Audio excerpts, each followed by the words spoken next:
How do you find the will to fight back against a world that wants to keep you sedated, average, and stuck in place? Join us for the tools and strategies you need to create a life of abundance, discipline, and high achievement. This is the Tactical Empire with Jeff Smith.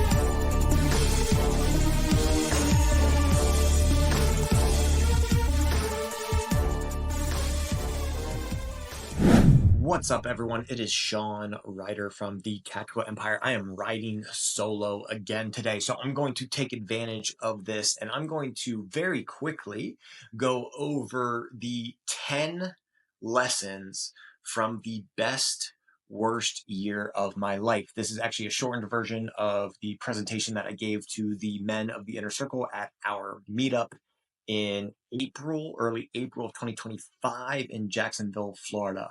So I talked to the men about the lessons from the best worst year of my life. So 2020 was a really weird year for everyone around the world.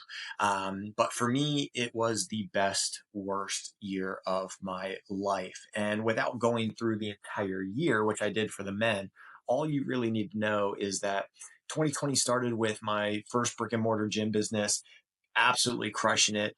Hitting PR revenue months, PR profit months, net owner benefit months as well in early 2020, January, February, March. That was after building the business for 8 years. We were hitting a good stride. Team was great.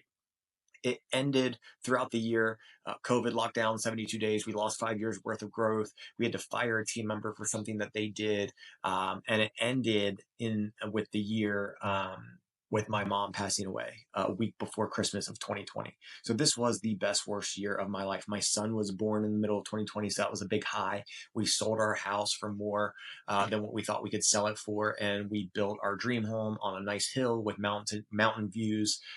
So it was a really, really good year from a lifestyle and family perspective, nuclear family perspective. But again, we lost my mom at the end of the year, so the 2020 ended up ending pretty rough. But 10 lessons that I learned throughout that year in no particular order. Lesson number 1, there are 3 levels of attainment. Level 1 is financial security. This is a fluid range depending on who you are and how you live your life. So basically, being financially secure to me means how long can you live if everything went to shit, right? Most people in the United States don't have $1,000 in the savings account, so they are not financially secure. But even if you only have $25,000 and everything went to shit, you might have a few months. But if you have access to capital liquidity, which is what we teach in the 7 levels of financial freedom, you are a bit more financial secure.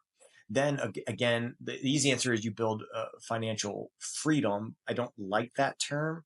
But once you are financially secure, you should be making choices that allow you more time control in your life. And having time control does require money. There are people who have a ton of time control, but they have no money. So I think that's out of order. You need to be financially secure before you think about adding in more time to do things outside of work in your schedule. But time control, this is control of your schedule, when, how often, and for how long do you work and what you do on a regular basis. Okay, then once you have control of your schedule and you have financial security, then it becomes ultimately about building wealth. But the point of that wealth is to have autonomy. Autonomy is self-governance. So you have the ability to make your own choices and own decisions. You're not at the whim of anyone else. There is a nice clip from I don't know if it's the movie Ramblers or whatever, but the guy talks about FU money. He's like, at any point you can walk away from anything because you have autonomy, self-governance. You have enough money, you have control of your time, you have skills that you can multiply and go somewhere else with. Lesson number 2 from 2020 is you are the asset. Even though my business was going backwards over a 72-day span, we lost 5 years of growth. And then my mom got sick and she went into hospital for 30 days. Then ultimately she died. At no point did I stop working out. So it wasn't that I had a problem with this lesson. Basically, this lesson was reinforced because I was able to sleep well at night because I was taking care of myself. I didn't gain weight. I didn't start eating like shit. I didn't stop working out. Move often, eat well, sleep enough, get outside, orgasm more. What can you do to help facilitate this lesson for those closest to you? So you are the asset, but how does those roots grow into the trees of those closest to you? Lesson number 3, A players make F decisions. Okay, so for the business builders out there, you guys are trying to hire A players, but what you have to understand is A players make F decisions. They make F decisions inside of your business, and they can make F decisions outside your business that ultimately may impact your business. So, what is your plan of action for each of these? For me, a team member made a really bad personal decision outside of the business, and it ultimately did impact the people inside of my business, which is why I had to make tough decisions. But most of the things that you want are only a few hard conversations away. So you have to be able to understand how you're going to handle F decisions from A players. Lesson number 4, heck V equals GOAT. So each HECV equals GOAT. That means high early cash value life insurance is the greatest of all time. And what I mean by that is it is the greatest financial tool ever created. High early cash value life insurance policies are the foundation to your cash flow system. It is the foundation to your family banking system. The short-term benefit is protection with liquidity and leverage ability. Medium-term benefit is they are stable, they're non-volatile, so you don't get distracted when the stock market goes down. You can focus on the things that are in your control, and they are tax-advantaged growth over the long term. Long-term benefit is tax-free retirement, uninterrupted compound interest while you acquire assets. So as I get older and hopefully live to be 80, 90, 100 plus years old, I not only have had uninterrupted compound interest, I have a high death benefit, and I've used those policies to acquire real estate along the way that I can send off to my family members after my passing. Lesson number 5, E plus R equals O. The event plus your response equals the outcome. What you have to understand is most things are out of your control. That is the E part of the equation. Yes, events happen. They are a part of our lives. But what is in your control? Your response to those events. Now, you want to have a response instead of a reaction. You will have a gut reaction. You will have an emotional reaction. We are all human, but you need to shorten the time that you react to the time that you respond appropriately, and that will directly impact the outcome. Now, I want to change that equation to be E divided by 2 plus R squared equals O. I want you mentally to decrease the impact and value of the event in your life, but I want you to exponentially increase the impact of the response of your life. Then, the outcome will be working in your favor. So, how can you exponentially impact what's in your control? Okay, that is the difference between a thermometer and a thermostat. A thermostat controls the environment, dictates what's happening around them. A thermostat reads the environment but does not have direct control over it. So I want you to be a thermostat. I want you to think about the things that you can do to impact your life. Don't just react to the environment around you. Don't just read the environment like a thermometer. Okay, lesson number 6. This equation is great for everyone, but it's been very, very good for me as a service-based business owner. SW squared plus WC equals MO. What that means is some will, some won't, who cares, move on. Every single human always has 365 degrees of choices. Some people will understand who you are and what you're trying to do. Some people will totally disagree and be against you, who you are and what you're trying to do. Who cares? Move on. Build the life of your dreams, regardless of the some won't. Okay? Who cares? Move on. You need to care about your expectations, the things that you're assuming, correct them. Your labels, get rid of them. How can you directly impact your life to increase the value during the time that you're here? Lesson number 7, the Millionaires Club card never arrives, right? I'm not the biggest fan of net worth, particularly if your net worth is based off of home equity and business valuation, because those really aren't real things until you sell your house or sell your business, right? This is why we focus on cash flow at the Tactical Empire. But even if your net worth statement read $1 million, nothing in your life will change. Even if you are a 1 millionaire, you are still going to have to work for the rest of your life, because living off 3 to 4% of that is barely making it in today's world, right? 3 to 4% of a million is $30,000 to $40,000. Okay, so the big question is, how much of that net worth is liquid? How much of that can you have access to, and how are you leveraging it to increase your cash flow, increase your income? Okay. Now, no doubt, if your net worth is 5 million, 10 million, $15 million, and that is real net worth backed by real things, real assets, now you have a lot more say, and that does make an impact in your life. I do not want to downplay that. Lesson number 8 is the road to Hana. So I told this long story at the meetup about being in Hawaii with my wife and meeting another couple, and they were going to do the road to Hana. It's like a 3-hour road that leads you to the town of Hana on the other side of Maui. Okay, it was a rainy day. Supposedly, it's always raining on that side of the island. And the couple that we went with, they were driving a Ford Mustang GT. We sat in the back, bucket seats, super tight, super small. It was chilly, it was rainy, and they wanted to see all these waterfalls on the drive out. The very first waterfall we stopped at, within 15, 20 minutes of the drive, it downpoured and we had to walk a mile to see it. So we started this 3-hour drive, which is a full day. That's one direction, by the way. We started this 3-hour drive soaking wet. It was terrible. I did not enjoy any point of the road to Hana. We stopped at like the one pseudo restaurant on the way, which was basically picnic tables outside of someone's house with tarps over top of the picnic tables, and there were cats walking around. It was, like I said, it was someone's home, and they just cooked for people on the road to Hana, to the town of Hana. And then you come around this turn after 3 hours, and there is the town of Hana. And you're thinking it's going to be some amazing place with black sand beaches. It does have a black sand beach, but it's small and it's dirty. The water looks dirty. It was cloudy and rainy that day. And the town of Hana is basically just a small, shitty town. There was really nothing there. There was a gift shop with maybe one restaurant. We didn't eat there. Even though I was really, really hungry. So basically, it was just a really shitty day, and we had to turn around and drive back. We did stop at the Red Sand Beach on the way back. We had to walk this like muddy ass trail through the woods. That was beautiful, but now my feet are muddy for another 3-hour drive back.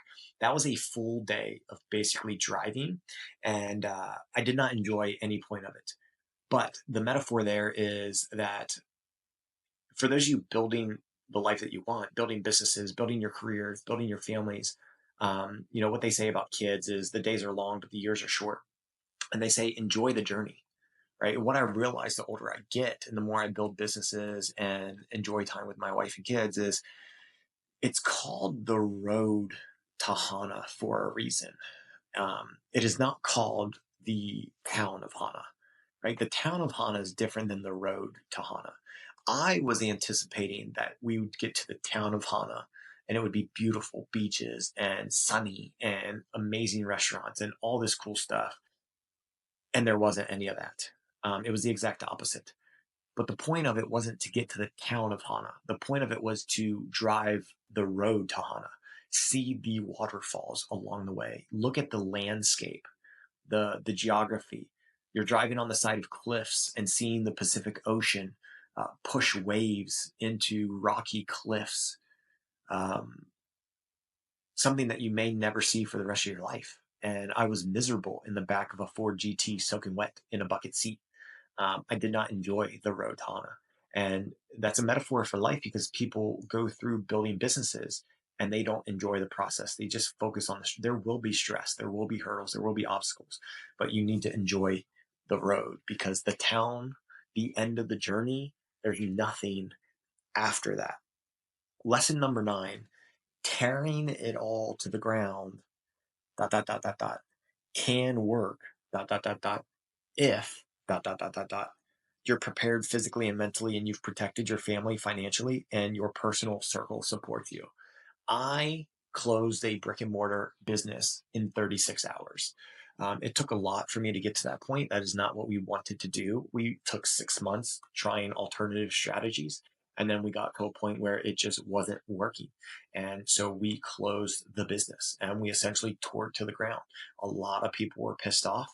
That was a year and a half ago. A lot of people are still pissed off at us. But again, Some will, some won't. Who cares? Move on. I don't care what their opinions are. They all have to make decisions for their lives just as I've made decisions for ours. And sometimes you guys have to tear what you've built down. Now, we don't suggest doing that if you don't have a backup plan. Okay. If you are on the brink of mental breakdown, tear it all to the ground. I don't give a shit. Okay. It's not worth it at that point. But if you prepare yourself physically, mentally, and financially, you can decide to tear things down to the ground well before a breaking point. That is one lesson that I learned in 2020. It took me until 2024 to actually do it. Lesson number 10 is accomplish your goals or not, then die.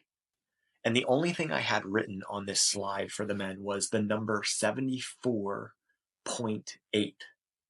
That is the average lifespan of an American man, 74.8 years.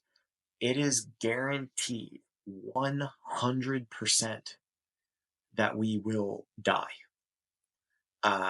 Hopefully the men in the group are healthy and they don't come across life illnesses, diseases, cancers, regardless of their health. And hopefully they don't get in an accident. So hopefully they do live past 74.8 years old, but that is the average. So I would be remiss to think that all the men in the group are going to live past that. So we have to take it seriously. I'm 36, so I have less than 40 years left, according to that average. Could be sooner. Hopefully it's later. But the things that I'm worried about aren't going to fucking matter. Maybe not a month from now. Or maybe they will. But maybe not a year from now. Or maybe they will. Probably not 10 years from now. Or maybe they will. But they certainly won't matter when I'm 7 years old. I will not be thinking about what I did on Tuesday, May 13th at 12:52 p.m. when I'm 70 years old and I'm potentially 5 years away from death. So work hard, accomplish your goals or not, then die. That is just perspective. That is putting things in perspective, that your problems probably aren't as big as what you're magnifying them to be. And I bet you, if you're listening to this podcast on a phone while you're taking a walk or sitting in a sauna or driving a $50,000 car on your way to a job or your business, you have it pretty good. You have it pretty good. And you probably, if you had the choice, you probably wouldn't change and trade your problems for somebody else's. Okay. And not only would you have to trade your problems, you'd have to change your entire life, right? You might want all the money that Elon Musk has, but I doubt you would want his life. I doubt you would want to run 3 companies, get less than 6 hours of sleep a night, be under the thumb of the media. And like he said in an interview, he told people, you probably don't want inside of my head. Like, people like him cannot turn it off. I can't imagine the dialogue that goes on in his head. No wonder he doesn't sleep much. Okay. I don't want his money, because to have his money, I need to have his life. I don't want, 15 kids with 4 different women. That's not the life I want. I don't want to be on a plane every single day, going across the country, being in front of crowds, worried about whether I'm going to get shot or not. Right? Like, I don't want that life. So build your life. If you need help, guidance, and coaching, that is what the Tackle Empire Inner Circle is for. We do have a 90-day accelerator program required of all men before they get in the group, because we want to work closely with you 2-on-1, Jeff and I, working with you for 90 days, see if you're the right fit, see if you're coachable, see if you take action. We believe in our plan. We have plenty of men in the group that have increased their lifestyles and their portfolios and wealth because of the plan that we help them implement. But ultimately, it is on you. Reach out to us, go to our website, follow us on Instagram, Facebook, get in the Tackle Empire community. If you want to get in the group, you know how to find us. We got to stop telling you. If you listen to the podcast, you probably follow us. So just reach out, pull the trigger. We'll see you guys later.